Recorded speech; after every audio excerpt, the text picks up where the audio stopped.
Welcome to Hustle and Healing, the Real Talk podcast on pregnancy, postpartum, and motherhood. I'm your host, Jessica Lauser, here for the raw stories, honest laughs, and everything in between. Let's dive in. It went. How far did you get? I got to the bar muscle ups and then I did like a few attempts and did not. Did you get it? No. So like the standard is your arm can't touch the bar. Are you kidding me? Chicken wing. So yeah, no. What? But I'm gonna redo it today. Like later today. When? Sometime this afternoon. I don't know. Me and Kenzie are gonna go up there. I need to do it because, well, Rob and I, so yesterday we were planning on coming last night, and then Tripp had his third dentist appointment rescheduled. Okay. And so then I had to, I was working at Rob's school. So we work with students with disabilities. And so we have a class that just started. So I go up to the school and I start the class in Rob's classroom.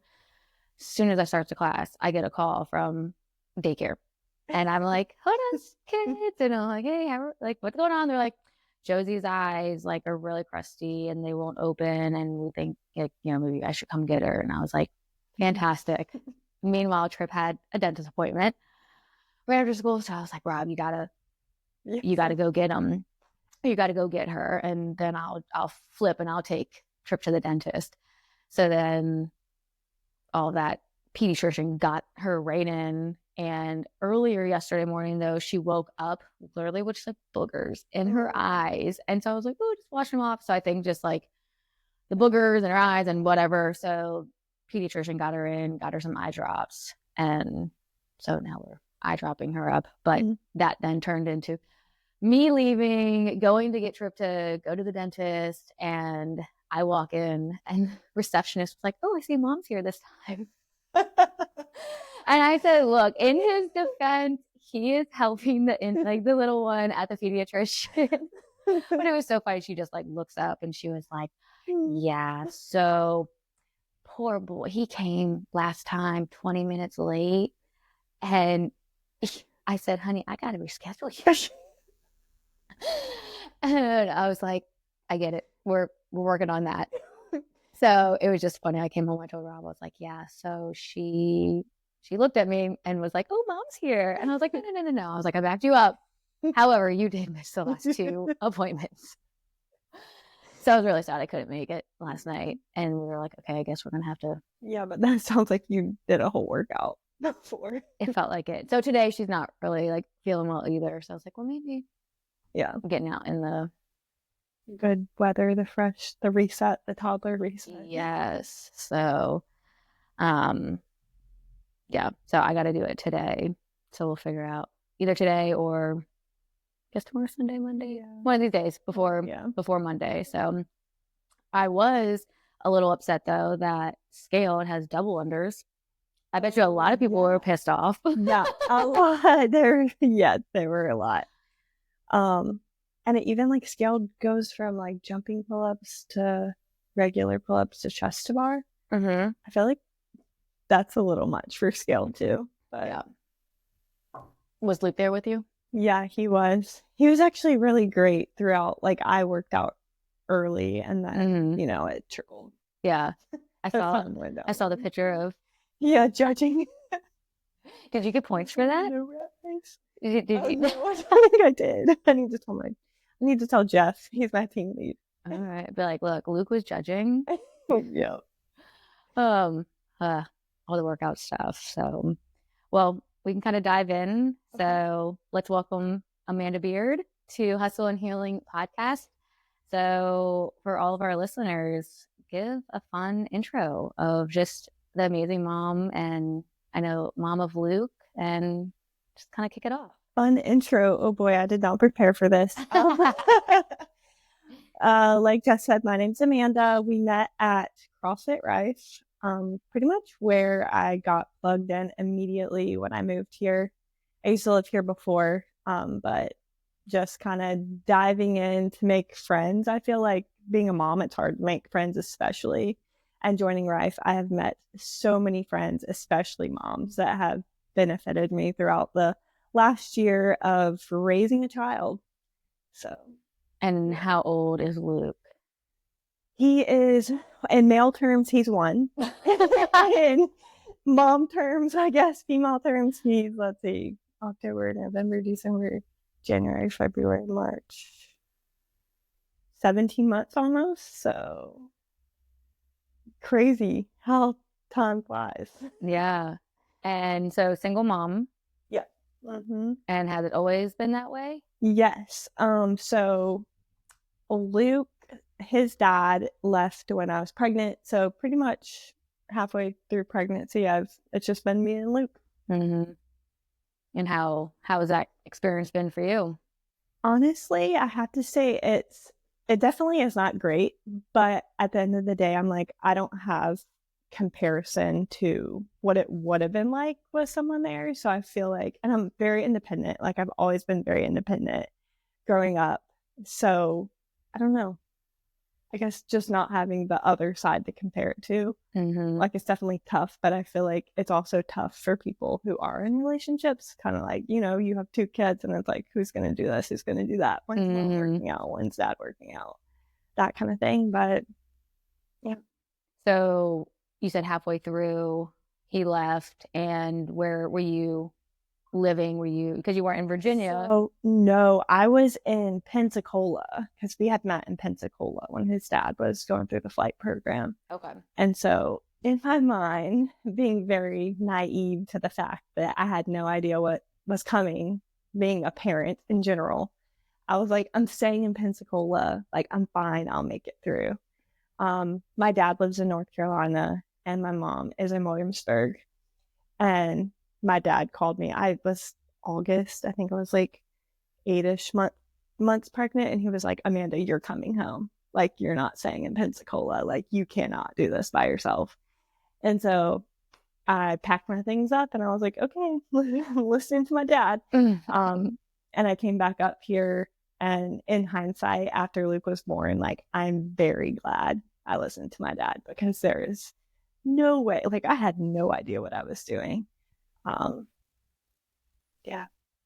So, but you came to Virginia? When I was pregnant, I moved to North Carolina. I was born in Greenville, North Carolina. That's where my dad's at. So I came to Greenville. And then when Luke was born, I was on the maternity leave and I was looking for jobs because I knew I was a flight attendant and I knew I was not going to go back to being a flight attendant. Mm-hmm. And so I was looking for jobs and I had gone to school at Old Dominion University. So that's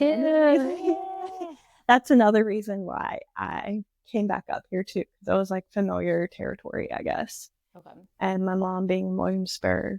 And so I found a job up here and that's where I was like, okay. Like a good happy medium. Mm-hmm. Awesome. I heard a noise, so I'm just double checking because I'm paranoid and I want to make sure that things are recording and we're still good. So welcome to amateur hour of podcast. Well, I was looking at the Amazon guy and I was like, oh no. So we were good. Okay. Look, we have just learned we're incorporating Gunner. It's a thing now. Yeah. So you may or may not hear him throughout the podcast. So, all right. So now you're in Virginia. You got your job, settled in. How did you kind of fall into your routine? Like, what does that look like? Oh gosh. So I am someone who thrives in routine. Like, I don't know. My weekly schedule is so set. If I miss one thing, it throws off my whole week. So I was like that before I even had Luke. So just having Luke, I just felt that was even more important to stay in that routine. So my routine during the week is me and Luke are out the door by 6 a.m. So I know. So what time do you wake up? So my first alarm goes off at 4:45, but I have to be out of bed at 5 in order for me to get ready before I wake up Luke and get him ready. Mm-hmm. And so we're out the door by 6 so that I can get him to the sitter and me to work on time. And then, and I work all the way in Chesapeake, so I have like a 30-minute commute. Yeah. But how does Luke handle the wake up? Has he adjusted? Does he really, the sense of time? He's polar opposite than when he was first born. He's a great sleeper now. He will sleep 12 to 13 hours straight. I know, it's a miracle. I never thought those days were coming. I mean, I can remember when he was first born, and I was like, do they sleep? Like, they say, so sleep when your baby sleeps. Like, mine does not sleep. Um, but yeah, so out the door by 6. I work until 3. And then when 3 o'clock hits, I rush to the sitter to get him and to get to the gym by 4 o'clock. And then get my workout in. We're home by like 5:30, and then it's like immediately into a dinner, bedtime, bath routine. And then, not gonna lie, I'm in bed. I might not be going to sleep right after him, but I'm in bed soon after he is. Like 8, is he down at? He's down at like 6:30ish. Heck yeah. So I'm like, in my mind, I'm like 6:30, he's down. I have a few hours to myself. But in reality, it's like he's down. I'm showering. I'm trying to eat something, and then I'm in bed. Yeah, that alarm goes off. I thrive off a good routine too, though. Yeah, like you know what to expect, and kids like to know what to expect too. Yeah. And you can do different things every now and then, at least in my mind. But then you come back to that routine, and you know what to anticipate on that next step. Exactly. Yeah. So daycare, how has that been for you? Because I know you say you get them to the sitter pretty early, and have you found like a consistent babysitter since being here, or how's that? It was definitely a challenge at first, because as you know, daycare is expensive, and they're expensive, and they're like, if your child's showing any sign of sickness, come get your child and keep them out for 48 hours. But we also still want your money. So that was a challenge. But I have been blessed to find a girl who runs a small in-home daycare in her house in Chesapeake, which is like 5 minutes from where I work. And I only pay on the days that he goes. So nice. That's a blessing too. That's great. Yeah, but it did take a while to find her, but I'm glad that I found her. How did you find her? I found her on one of those Facebook nanny groups online. That's how I found her. And yeah, I know some of the daycares around here, like our neighbor, theirs are always closed when Norfolk Public Schools are closed. And for us, luckily, it's just like the major holidays. But still, some people, they're out 3 days, and it's like that calling out 3 times a month, like that's hard. Yeah. So that's great that you've been able to find a sitter, and Luke's adjusted, and it's a good match, because that's stressful. Yes, it is. It definitely is. And she sends me updates and pictures throughout the day. So it's been really great having that, because I think that's also another hard thing is okay, I'm still in the thick of postpartum when you first go back to work and you're leaving your child who can't even crawl or anything. It's terrifying. Yeah. But it's been good. And so kind of continuing on that routine, you guys get up super early, but you get good sleep. So that's great. I do, yes. And then being able to get to the gym, and Luke comes with you, and it's always so fun to see him. How has that impacted, your schedule, and what does that mean to you? I enjoy bringing Luke to the gym. I do, because I do want him to be in that environment of knowing that it's important to have that health and fitness and the community that comes along with CrossFit in general. But that's me being biased. But he's been coming to the gym with me since I went to my 6-week postpartum appointment.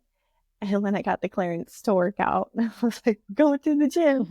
And it's funny because we're out the door by 6 a.m. But previously, when I was on maternity leave, I was a morning workout person consistently. So when I got that 6 weeks clearance to work out again, I would take Luke to the 6 a.m. classes and put him right there in the carrier with the little sound machine, and he would just sleep right through the class.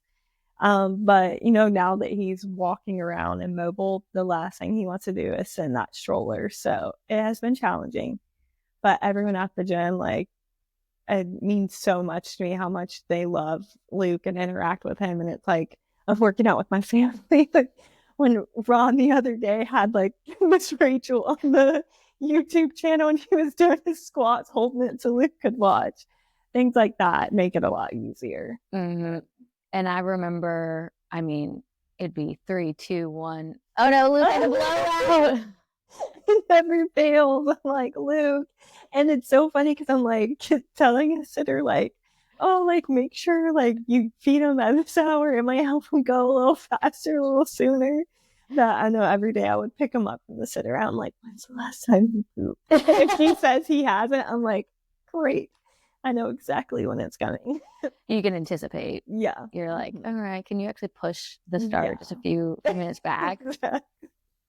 Now, did you do CrossFit before you were pregnant with Luke, during pregnancy? Yeah, I did. I've been in and out of CrossFit for pretty much ever since I graduated Old Dominion. Mm-hmm. And I did it throughout pregnancy. I actually went into labor at the gym that I was at previously. Yeah. Was everyone freaking out? Well, my water didn't break or anything, so no one really knew what was going on. But you know how they're always like, oh, you'll know when it's real contraction. And I'll never forget because I was doing the Chad workout, self-inflicted though, like by myself.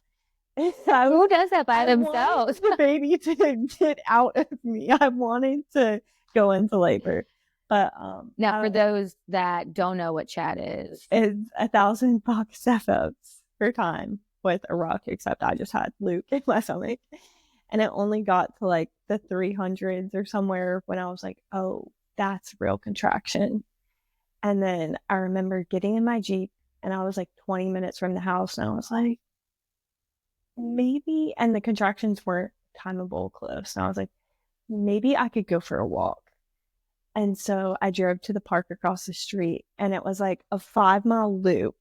And so it's like a commitment because once you go in, like you have to come, it's like 5 miles. So, well, yeah, you're committed. I got like halfway and I called my sister and I said, I think I'm about to have Luke in this park. I was like, I've made a mistake. And, anyways, I made it back around and I sat on the bench because I was just in pain.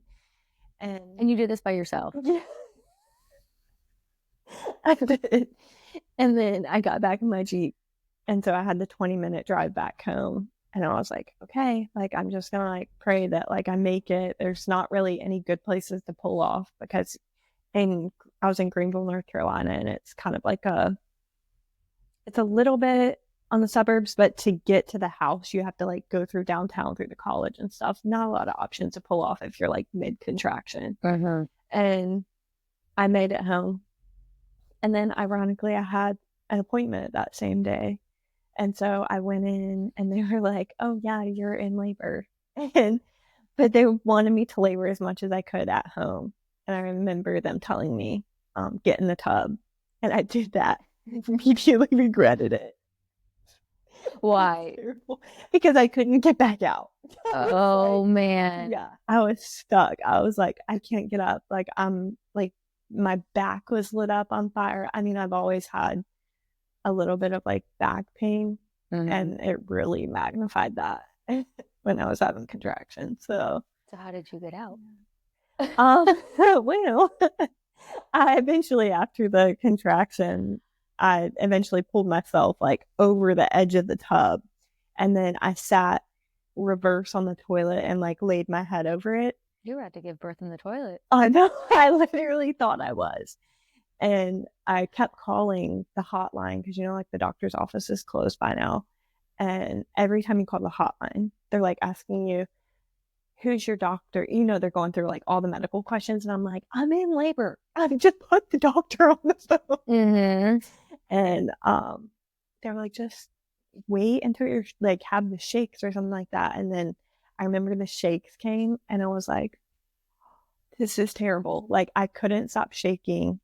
I don't know. I guess it's like the hormones or something they say. Yeah, and I remember I like called my dad and he was like, well, I'm going to church. And I was like, okay. He was like, I don't know how to give birth, but I'm going to go to church. Call me if you need me. I'm like, okay. And then, yeah, like he didn't even get to sit through the whole church service. And I was like, I need to go to the hospital. So then dad takes you. Yeah, dad took me to the hospital. And also another thing that I didn't realize how long it took to like triage to get to labor and delivery from like just checking in at the hospital. Did you go to the ER or did they have you go right to labor and delivery It's floor? labor, honestly, I'm a little blurred from the vision and like Right, because you were like everything. ready to have birth Yeah. while My you're walking. memory is like jaded from that. I think I went in to the children's, so the hospital ECU Health, it's all like one big same hospital, or it's not big, but just one entrance. And I think they took me to the regular check-in for like the women's and children's center. They have like a same check-in, and then they took me to labor and delivery. But to triage me, it took forever because they have to go in and do all the checks. And then I have like really big veins, but they're rolling, so no one could get an IV in my vein. That was a disaster too. Yeah, I remember I gave birth here and I luckily was able to, I was pretty chill. I walked in, so I'm really lucky. Like I was like, maybe this is a contraction. I don't know. Like I use an app. An app was like, you should go. Like I kept timing them and it was like, you should go. And I was like, well, I'll clean the house first and then I'll do this. And it was like, you should go. I was like, all right. So I eventually went.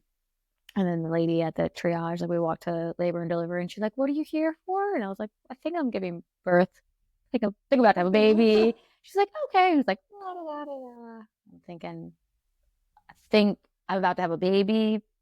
Can we go in now? And they did their checks and everything. And once they checked me, she was like, okay, I forget exactly how far along I was, centimeters and dilated, but like I think I was almost like 6 centimeters dilated. And she was like, you're close enough. Do you want to get admitted? I don't know. Should I? Like, who's in charge here? Just like, this power feels really odd right now. Yeah. So she's like, well, we'll just bring you.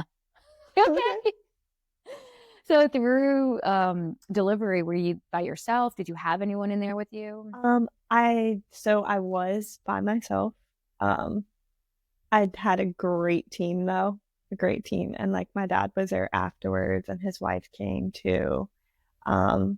But honestly, like again, like just like not knowing the difference of having someone there, I've always been, if like anything goes wrong and I'm at the hospital, I'm just terrified of anyone seeing me in that condition because I know I didn't recognize myself when I was in full labor. Like I remember they gave me this comb to like counteract the contractions and I threw it across the room and I was like, this does not work.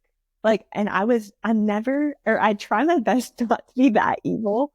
And I said it a lot meaner than I just said it now. But I like chunked it across the room. I was like, this is garbage technique. Right. To do better. What is this fucking comb? And I don't know, everything escalated so fast in the process that it was kind of a blur. And I don't know, obviously I would have wanted someone there, but like I don't know if it would have been helpful at that point, you know? The guys don't really know what we're feeling or experiencing. No. Now, was there anything that like the nurse did that was helpful, or did you end up getting an epidural? I did. So my nurse was amazing because she's the reason I got one. So up until literally she said something, we were under the impression that I was not going to be able to have an epidural because I'm deathly allergic to like morphine, codeine, a lot of opioids. And so that's usually what's in the regular epidural. But I guess there's a walking epidural that you can get that doesn't have any of that, and it's just a nerve blocker. Okay. And so she brought that up, and she called the anesthesiologist. At this point, they were like, it's too late for her to have one because she's already progressed too far. I'm like, no one wants to hear that. I'm like, there's no way. Like, there is no way I can give birth. Like, I was panicking. And so she called the anesthesiologist, and it takes them like forever to get up there. So he gets up there and he's like, well, she has to have the full bag of fluids before I can give this to her. And I looked at him and I was like, I am healthy. give me the epidural. Please I will sign a waiver. I imagine how many people they have like encountered that are just begging. Yeah. Like just begging them. Just do it. And so I'm just like, okay, like I'll start the fluids, but like we'll just go ahead and give her the epidural. And so got the epidural, and then they checked me and I was at an 8. But obviously got the epidural and that slowed things down a bit. Mm-hmm. It only took on one side. So now I'm like, I blame my like hip pain on that a little bit. It's interesting. I've heard story. I mean, mine, I had 2 that worked really well. One actually probably worked way too much. I couldn't feel my legs, which I know you're supposed to like feel a little bit in the second one. Yeah. Like I couldn't feel any of the pressure. But yeah, I've had some friends that are like, yeah, I could feel it. Like, Yeah.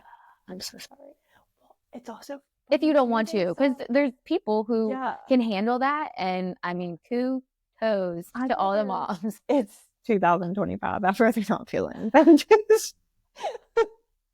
Yeah. But also I was a little bit like confused because they were like, oh, she's getting the walking epidural. In my mind, I'm like, I'm going to be able to walk. So I was like, kind of, I don't know, maybe that's just me being naive. But no, you can't walk. So I don't know why they call it the walking epidural. False news. Yeah, false. But yeah, I could feel everything on this side of my body, and the other side was pretty numb. And I don't know. Thinking back, I remember looking at the labor and delivery nurse. I said, how do people have 2 like kids? Like have another one, because I was in that much pain. Mm-hmm. I was like, this is crazy. She's like, I promise you he's gonna come out and you're just gonna be like, I could do that again. I feel like the labor was not the hard part for me. I definitely felt periods. And I told myself from the first pregnancy with Trip that I'm going to get an epidural before I feel anything. That was not what happened the second time. And I was like, I'm going to catch it. I know the signs. And it just went so fast. And my water broke. And then I ended up getting an epidural. But as soon as the epidural, like, they were like, how do you feel through this contraction? I was like, a little better, but still feel it. They're like, well, we need you to push now. I was like, oh. I was like, I'm going to feel everything. Thank God that was not the case. Yeah. But yeah, I mean, you think even with the first, that the second delivery, like you can't fully prepare for what to expect. But I will say that now living through all like the stages up until close to a 4-year-old, there's a lot more difficult things for me, but that experience, and again, like, well, I'm so excited to be able to like hear all the different stories from everyone. You know, that experience can be really traumatic or very scary. And you know, what worked, what didn't work. I got a drug called Cytotec because I was trying to avoid Pitocin at all costs, because I was like, please, you know, I've heard all the stories and I really don't want to. And so a lot of people don't know about Cytotec, and it's just like a little pill that you can take orally or vaginally. I took it orally, and it's supposed to just kind of like get things working down. And I think within 2 hours was rolling.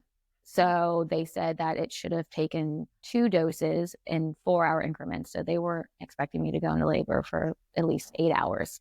And then 2 hours later, I'm like, help. I think this is it. Yeah. So good to know that walking epidural, you cannot walk. You cannot walk. So be prepared to then stay in bed until you give birth. Yes. Well, I even thought like it took a while to wear off. So I was, you know, you have your baby, and then there's like the chest, what do they call it? The skin to skin. Skin to skin. Oh, chest. I've already forgotten. Mom brain. I can say that now.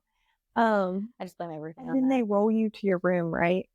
And this is where I'm like, okay, well, normally like the dad's here, someone's here. It's me, and there's Luke, and the bassinet. Like I can't walk. And I just remember being in the room, and he was crying, and I'm like, I was like, what do I do? Like I can't walk. And I remember like leaning up on the bed and I was like trying to scooch over to get the bassinet. And I'm like, they literally just left me in here. Like, even if like his dad was there, neither one of us, this is our first. Like, you're just going to leave us here with the baby? No instructions. This is terrifying. But yeah, I was like, oh boy, okay, cannot walk and crying baby. Yeah, crazy. Do you feel like there was a moment where it kind of hit you where you were like, it's just Luke and I, like you like did the emotion because like there was a high and then did something set in where it was like, this is just us. God, I told you I was not gonna cry. Okay.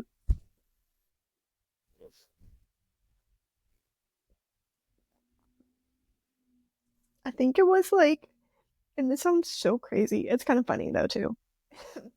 So we're in the room, and I'm like, just gave birth, and so my sister-in-law was driving up from South Carolina, and my best friend was driving up from like across town, and she had like asked me what I wanted. I was like, I want a hot Cheetos and I want an energy drink. It had been so long. And well, she was going to bring that after she got off work and everything. But I was on my phone for DoorDash and I wanted to order Starbucks. Like, I was craving Starbucks. And I was like, okay. I remember the nurse came in to introduce herself. And I asked her, I was like, can I DoorDash like a Starbucks up here? And she looked at me like, do you not like, like, can someone not bring you one? And I was like, oh, okay. So like, that was like humbling, I guess, to like have to like, I always knew that I'd have to like explain my story, but like that soon, I'm like, okay. But she was so sweet because she went to like, she said, okay, don't tell anyone I'm doing this. She went to like the break room and they get Starbucks coffee with like the flavored creamer and everything. And she brought me one whenever I wanted it. Yeah, she was so sweet. But yeah, I think that and just the fact that like they had rolled me in the room with Luke and me not being able to walk and him crying. And they're like, okay, we'll come back and check on you. And I was like, okay. Well, and I don't think people, when she asked you that question, like didn't realize the impact. And I think that that's, the whole thing with motherhood too, is through all different stages. Like most people, I don't think mean harm when they're asking a question or they say something. Yeah. But I think this too, like, can help bring awareness to like be sensitive in some of those situations where, hey, I see you don't have anyone right here, whether it is, your husband leaving to go home to take care of the kids, or you don't have anyone that's going to come here to be able to get you the simple things that we do take for granted. I thought about, oh, this is the meal that like Rob, you're going to order when I get home. Like, hey, you're prepared, but you had to prepare yourself as much as you could to even order a meal, and that's for the support team that you had there. I'm glad that you had that positive experience. Yeah. To be able to say like, look, there are people that can step in and to be able to help out. Yeah. But yeah, I commend you for just now getting out the door, and that's even that's even a harder next step. Yeah. But at least you're in your home. So was going home more comforting to you? I was fun fact, I gave birth to Luke the day before my birthday. So that was another like, I guess it was kind of cool to kind of share that. So on my birthday is the day that I got released. And I remember I was excited to go home. I was staying at my dad's house, and my dad, I'm so thankful for him and his wife like taking care of us in a sense of like, cooking and all that good stuff. But I think you just don't realize like well, you realize, but before you give birth and the hormones that you go through, just something as simple as like changing your environment can throw you off because you don't recognize yourself. And so I went home and I was comfortable because I was like, okay, like this is familiar territory and stuff. But then it's just all those what ifs start spinning in your brain and you're like, I'm almost terrified to pick up Luke. Like, what if I drop him? Like, what if I'm like, I couldn't figure out how to swaddle. And I remember being on TikTok trying to figure out how to swaddle and I couldn't do it. And if dad's in there trying to help me, I'm like, I don't know, like I can't do it. And it's just looking back now, I can laugh because I'm like, every parent goes through that with their first one. And I mean, sometimes their second and third one if there's time between it, you know, and every baby's different. But and when you're trying to swaddle at 3 a.m. I hated those damn blankets. That was the worst. Like I got rid of them early. I found Zip. Thank you. Thank you. The Ollie one that's like Velcro. Yep. I'm like, this is perfect. And he couldn't get out of it. The swaddle one, I felt like Luke was just strong from day one. Yeah, they're just ripping it out. In hands and feet. I'm just, I mean, it's beautiful and nurses like can just snug them in there so tight. But I was like, I zipped him up and then I swaddled his ass. And I was like, you're going nowhere. You're going to be tight like a little cocoon. Yeah. Oh, gosh. Oh, my gosh. It's hard to even think. I mean, it's been like 17 months now, I guess. But wow. Especially the middle of the night. I hated the middle of the night. The nights were so long. They are. And you look at the clock and you're like, 1:05? Yeah. 1:07? Wait, I thought it was going to be at least 3 by the time I popped my eyes open. And then if you're feeding, you know, is it, how are you feeding? What are you feeding? Do you need to eat? Are you just wanting cuddles? All the questions. Is it gas? Like, what is it? Now, did Luke experience any fussiness with that? He did. So he started off like a little rough. So he had 2 brewy incidents, which is like the brief, unexplained, like unconsciousness. Like it was pretty terrifying. So that happened all within the first 3 weeks of his life. So he had like a temporary stay where they monitored him. That was terrifying to me. So what can you explain a little bit? Like, what did that look like? And you said brewy. It stands for some brief respiratory unexplained. I don't know. I have no idea. But it's basically for a brief moment they go unconscious and like stop breathing, and it's unexplained because it's linked to no health problems, essentially. Mm-hmm. And so they go in and they hook him up and they monitor him, feed him, all this stuff. So they chalked it up to and this is like to no shock to me, that my breast milk was too acidic for him. So then they're like questioning like my diet, what I'm eating and drinking. Of course, I'm like C4s and hot Cheetos.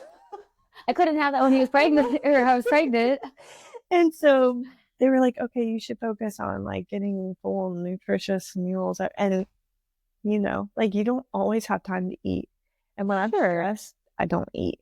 And I already know that's bad. So I was bare minimum. Mm-hmm. And so every time I would try to nurse him, he would have these like choking incidents. And then he stopped pooping. And so then they chalked it up as, okay, well, maybe it's some kind of constipation. He's having bad reflux. Maybe it's related to that. And after the second one, they suggested that I switch him to just formula. Mm-hmm. And it was I can't remember what it was called. That was $50 a can, though. I do remember that part. I bet you do. Yeah. And ever since then, I didn't have any more trouble. I still tried to give him a little bit of breast milk because, I mean, it only produced for like 3 months. Mm-hmm. But it didn't go well. And he slept better with formula. So life was easier. Did you have any like challenges with transitioning, or were you kind of like okay, like this seems like a good option, let's try it, or did you struggle with the transition? I think I mainly struggled with the transition because of everyone else's opinion. But I mean, I started back working out at 6 weeks, and I definitely didn't do it the right way as someone who was like trying to breastfeed. So my supply dried up pretty fast regardless. Like at 3 months, I was not supplying enough to actually keep him fed. It was just like the bare minimum. So I didn't really suffer through any of like that. Is it mastitis or something? Yeah, I hear stories about that. And like the leaking or the painfulness, I didn't have any of that. It just dried up. I love that for you. Yeah. Like it was just like, I'm like scared to wean. The show. It's like, I'm like, I have to be so careful. And do all of these things and not pump and pop and hit. Yeah. That's good. I'm happy that you didn't have to experience any of that because it is not fun. Yeah. Like, which in hindsight was crazy because before I even gave birth, it was just like, I was like, are we sure? Like, this is normal. Like the amount of like leakage. And I was like, interesting. I mean, I couldn't leave the house without pads. And I was like padding it up. And like I asked one of my friends, I was like, how, like I saw like a shirt she was wearing. I'm like, wait, are you still breastfeeding? She said, yeah. And I was like, where are your pads? Like, how are you walking around just all willy-nilly with like no pads? And she was like, I just, I don't leak. And then another one of my friends just had a baby and big old boobs. I'm like, you must leak. And she's like, no. I'm like, okay. So like, it's like crazy.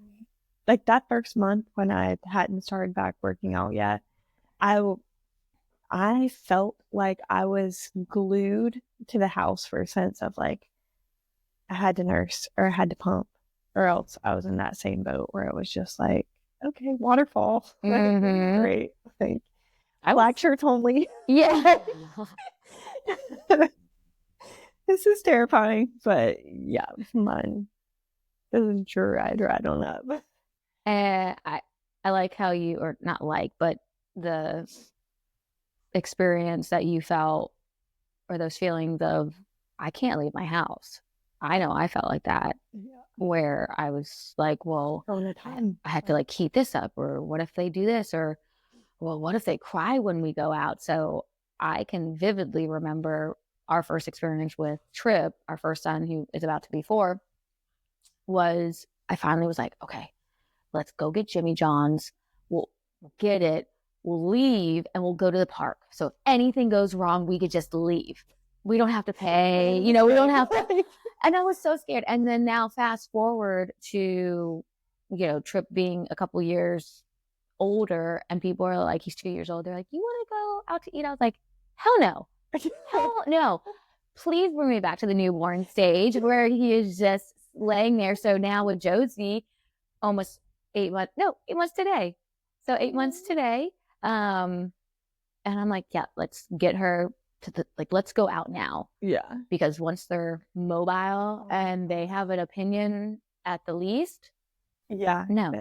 People, they're like, it's fine. We'll be good. I'm like, you go, I'll stay. Yeah. I'm not offering free birth control to the entire restaurant. Like everyone will hate me if I try to do that. Yeah. And I have friends like now, like I love them and I know they mean well, but like it's easier too when people don't have kids or their kids have been out of that stage for so long that they like kind of forget that it's a nightmare. And you go out and it's like, yeah, it's not a big deal. But even something as simple as like trying to like hold Luke while he's having his tantrums, it like wears on you, physically exhausts you and mentally exhausts you. I'm like, not fun for anyone. Well, when you're embarrassed, or at least, when you're first. My second, I'm like, okay, you'll be fine. Yeah. Like, it's fine. We literally went to, what's Sour Street Pizza, the new place? Oh, yeah, I've been wanting to try that. By Cova, so good. Like a couple days after they opened. And some of us went up there and I brought Luke and I'm like, I looked at the bar and there was probably like 3 couples on a date. Luke is losing his mind. I'm like, sorry. I like try to ignore it.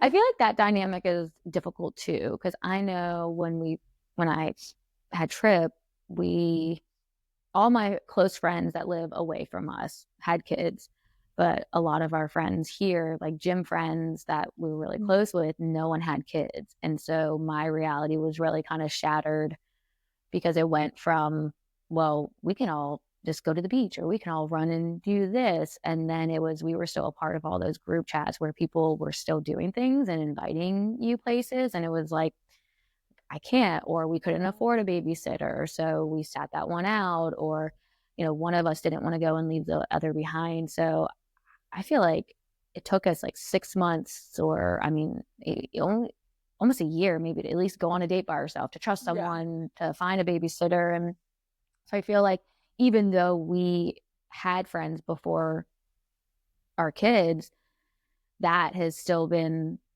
difficult to like get back into making not new friends, but learning what can we go to, what can we not do. And the reality is finding new friends that also are kind of living the life that you have and they can understand. Did you kind of experience any of like that transition with friends and creating new relationships? Yeah, I did. Well, I actually have a lot of friends who are moms, and before I had Luke, it's just like looking back on it, how dumb some of the stuff I've said. I'm like, I can't believe I've said some of that stuff. Like, oh, just bring your kids, it'll be fine. It absolutely will not be fine.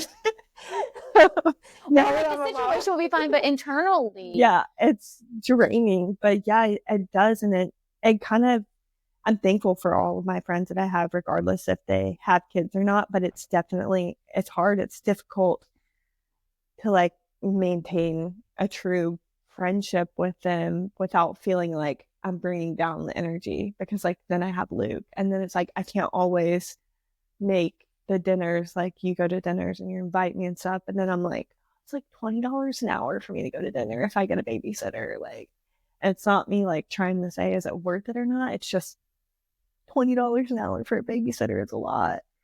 And so yeah, it is kind of easier to just what am I trying to say? Like you kind of just gravitate towards people who have kids because they're in the same boat, or it's like, oh, these people would be down to do dinner like at the house and the kids can be in the playroom screaming, or like maybe brave the public as a group, power in numbers. Yeah. But yeah, definitely did change the dynamic of my friend group for sure, which I think isn't always a bad thing. Yeah. I think you evolve into where you are now. And I feel like I always see posts of you. I'm secretly living vicariously through you, if you didn't know this, because I see you out on runs and I see you go and do competitions, and I'm always like, what am I doing? Like, I need to like get out. And like, cause I think with two, I'm like, wait, I'm like, I'm outnumbered. Yeah. And then I'm like, I also see this one mom that I'm friends with who just bought a 3-seater stroller, and she is just kicking ass on runs with these kids in the stroller. And I'm like, okay. Like you texted me and you're like, let's join this run club. I'm like, It's like dead of winter. What are you talking about, Amanda? But you have been kicking ass and you've been going and doing all of that. Like how are you? And kickball, I think you were doing kickball. How were you managing all that? Was Luke coming? Were you just finding sitters? Is he still coming to those things? It's definitely a week by week and sometimes even like a day by day decision. Whether it's like I get a sitter if it's too cold, or if I have like a friend, or he's with my mom or something. My mom's definitely helped out a lot during I'm training for the half marathon. That's the only reason I'm running so much. Yeah. So she's helped out a lot with him for my long runs, because the longer runs, like that's easy, like $50 for me to run. But yeah, it's just like a team effort. Like, so some friends will watch Luke. I have some friends that will stroll Luke while I run. That kind of thing helps out a lot. But I'm looking into getting one of those like bob strollers, because after this is over and I just start running for fun, I definitely want to be able to like take him with me and like push myself in new ways. Yeah. That way too. But yeah, I I don't know. Luckily, the thing is about kids in a stroller, they love that. As long as it's moving, not when it's at the gym just sitting there. Yeah. And you said that you kind of want to like challenge yourself. We're in the beginning of the year. Do you have mom goals for 2025? I don't know. I don't know if I have mom goals. I know that sounds really bad, but I'm definitely the type of person that like when I get like this idea in my head, I'm like, I have to start doing it now. Like the Shamrock calf, that was literally just it escalated within like 2 days. Like went to a run club and then was like, okay, we're doing half. So yeah, I don't know. I think the goals just like come to me. Well, that's how this kind of started. Yeah. I was like, I remember I said, this would be really neat to be able to talk to all these moms. I don't get to talk to like many friends, like in person. I feel like I do a lot of FaceTiming. I go to the gym, I have my hour there, but then like the life is just so busy. So I don't get to really mingle after class like I used to. That was like my social hour. Now I'm like, well, I got to get home. I got to get all the kids. So again, I think I've said this on most of my episodes, like selfishly, this is for me also, where I can just have some me time with other moms and heal postpartum and be able to find like my identity and, being a mom, being a wife, what does that look like? Because I want that identity that I haven't had for almost 4 years. I love my kids. I love being a mom, but being able to have that other piece, I think is huge. So maybe I'll change my question because I think I said, do you have mom goals? But do you have Amanda goals? That's a good question too. I think yes, because like you said, like it's so easy when you're a mom to get wrapped up and like I'm a mom, like I'm Luke's mom. So I think like Fuck I think emotions. just like No, it's great. It's great. It's okay. Yeah. Like it hit me like about a month ago. My dad came to visit, and he was like, "Amanda, do you ever do anything for yourself?" And I looked at him, and I'm like, I was confused. I was like, "What do you mean? Like, I'm working out. Like, me and Luke are both alive and healthy. Like, he was like, yeah, but do you like go out with friends? Do you like do anything social that doesn't have to do with being a mom?" And I'm like, not really. Like, maybe like have maybe done like 2 or 3 times this past year, done something for myself. So I think just like kind of focusing on like what you said, doing something for myself, whether that's like going to concert with friends or I mean, I started trying to get my nails done, but don't worry. Look, I here we go. We have some acrylic right there that is chipping off. So we got one nail that looks like a little cracked nail, and but it is those little things. Like stuff that like I enjoyed doing before I was a mom, and I love being a mom, and I never want that to change. But yeah, I miss like going to concerts or traveling. That's a big thing that is definitely going to look a lot different now that I'm a mom. But I don't know. Yeah, I like those things too, and they're obtainable. Yeah, exactly. Right, going to get your nails done, going to a concert for a couple hours, especially with the amphitheater right here. We have the Norva down in Norfolk. I love that, like that small venue. Have you been there? I have, yes. Like, yeah, so like that's a fun one too. So I think giving ourselves those obtainable short-term things that will fuel our bucket of like what we need to be able to say like, okay, like I am human. And learning not to like feel guilty about it. Yeah. So like the second I like get to sit there and do something for myself, I'm like, mom guilt. Well, let me know when you figure out how, because even with, I mean, the kids are with Rob right now, and there's still this like, man, Josie doesn't feel good. I feel bad, right? But like, he is a capable dad. Right. Why do I feel that? Like, why is there like this piece of, okay, well, like, what's going on with the kids? Like, is he okay? I mean, that like never stops, Right. and I don't know if it ever will. And I think like that's what makes us women and moms, I feel like, so just, I think, superior Yeah. to like then though we carry the mental load and we carry those things. But I mean, just to be able to do all those things, I mean, we are thinking, most of us, 5-10 steps forward, whether that's because we need to clean the bottles to get to something later, or we need to, you know, reverse the math of, oh, wait, you want me to come to you at 8? Okay, well, I got to do, right? And then right, I have to wake up at 3 a.m. You're like, no. They're like, no problem. That's not happening. So, no, I mean, I think setting those goals for yourself is going to be great. So I hear we have the Shamrock. You're doing half? Yep. Okay. Shamrock half. And you're going to get some concerts? Yes. Have you seen any that are coming to the area? I'm going to Parker McCullum in April, and then Raleigh Green in May. All right. So the next couple months. And then we'll schedule our appointment maybe to get our nails done together. That would be great. These bad boys look rough. Well, Amanda, I have really enjoyed our conversation. Yeah. I know that there's so many things that, again, I keep telling all my moms, I'm like, we're going to just bring you all back because I've been having so much fun conversation. After everyone's like, a reunion? Yeah. Like, should I just have like a big reunion? Like everyone's. See, I need the ideas. Okay. I think that would be a cool idea. Yeah. Like a girls' weekend, something type thing. Okay. I'm adding it to the list. So, all right. You heard that. Coming live 2025 reunion of the moms. Yes. All right. Thanks, Amanda. Thank you. Come hang out with me on Instagram at Hustle and Healing Podcast for more real talk, laughs, and support. You can also catch the podcast on Apple Podcasts, Spotify, and YouTube. So be sure to subscribe, follow, and leave a review if you're loving what you hear. And do me a favor, share this episode with a fellow mom who needs to hear it.